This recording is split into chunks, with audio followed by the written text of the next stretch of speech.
the love of the truth is so necessary. In the 2 Thessalonians, we just read that it's necessary that you might be saved and that you're not in deception.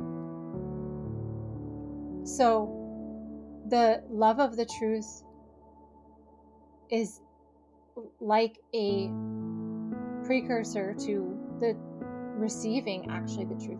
Without it, you can't even trust that you're receiving it, because like I said, it's going to be through filters and cares of the world, and there's going to be just no depth, and you hear but you don't hear with ears to hear, with the ears of the Spirit. You hear with your own ears and with your through previous learning, and you have been now cultured by society and cultured by what church taught you, and cultured, we all have, like, our culture really shapes us.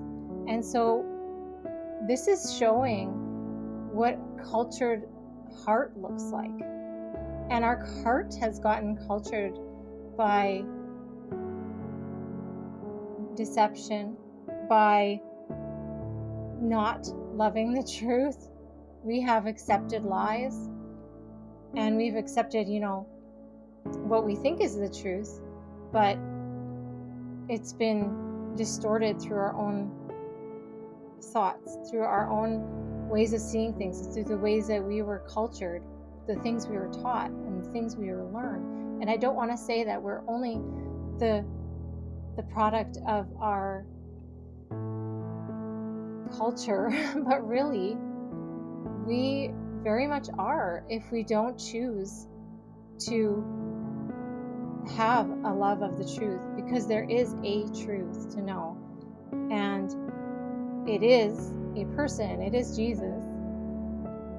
But we can't just take our own understanding and take other people's understanding. Well, Jesus stands behind a curtain somewhere and get the gossip. You know what I mean? We can't do that. We need to let him represent himself. We need to let him come out of that curtain and say, hey, this is who I am, and undo the things that have cultured us, and culture us in himself, for him to create that culture in our heart, to be cultured by God himself,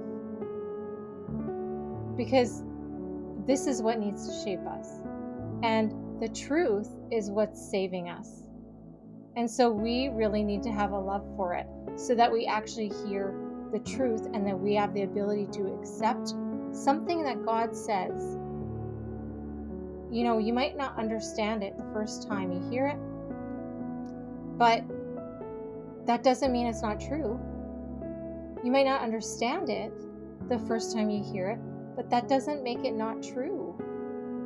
And so we got to learn to wait for it, and to let it sit, let the seed sit. The seed needs to be watered. The seed needs to be like, it's received, it's heard, and then it needs to be accepted. It needs to be able to take a root. And how can you even see what that is, that truth is, really, until you start seeing leaves come up? You don't know what kind of plant it is. You don't know where it's going. It's kind of like that with God and with the truth that he wants to give you. Like, sometimes we reject it right away because we don't understand it, because it doesn't make sense to our logical mind. But I wanted to share this today. I felt that this was what he wanted me to share today, because this is where I had to come to. And I believe that this is where we need to come to lay down our own understanding and to make a decision. The word decision means to cut off. It means to cut off every other option. when we hear God tell us something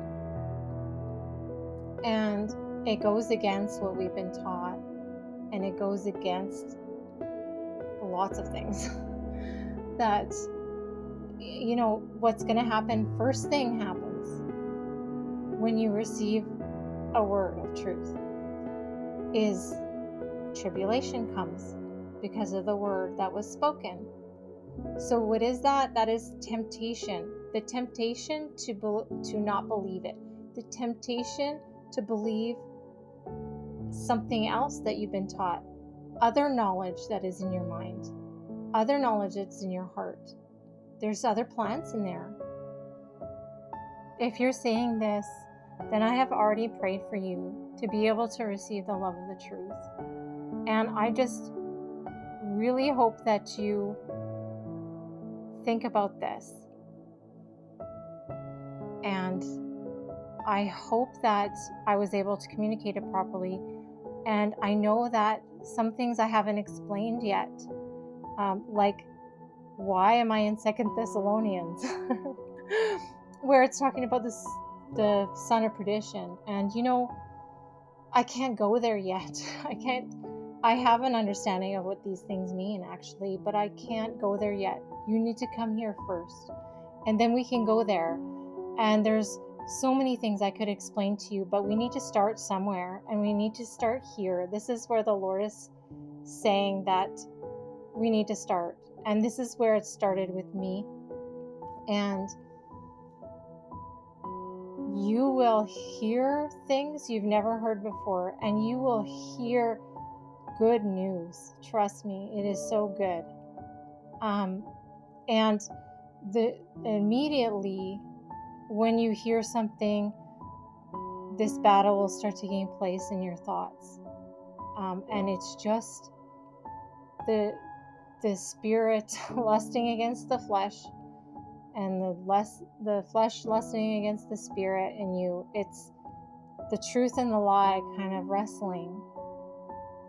And you're going to have to just let it be. But one thing I learned to do, and one thing that might be good for you to know, is that you don't need to entertain every question that comes up because of a truth you heard, because immediately the carnal mind is going to raise up every argument against the truth that you heard.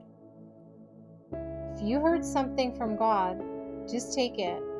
And yes, those questions are going to rise up, but you don't need to listen to them, because what happens is those thoughts and those questions rising up, like, they sound like this, like, well, if that's the truth, then what about this? And what about where it says that in the Bible? And what about this? And what about so-and-so told me this? And it's never ending.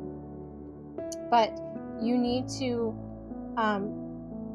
realize that you're just at the beginning, and you need to let those be, and you need to not entertain them, because what you need to entertain is what God said.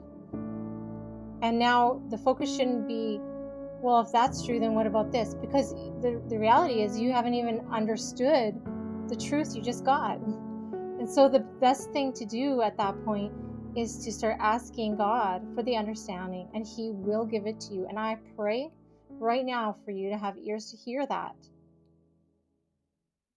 And this is going to be the ride of your life. This is going to be amazing for you. And I hope you continue on. Then I think I'm going to talk about next about this mind, and how this mind actually becomes an adversary to you, really. Your thoughts and the things that have cultured you can almost become an adversary to God in you. So I might talk about this carnal mind next, but actually we'll just see where the Spirit takes us.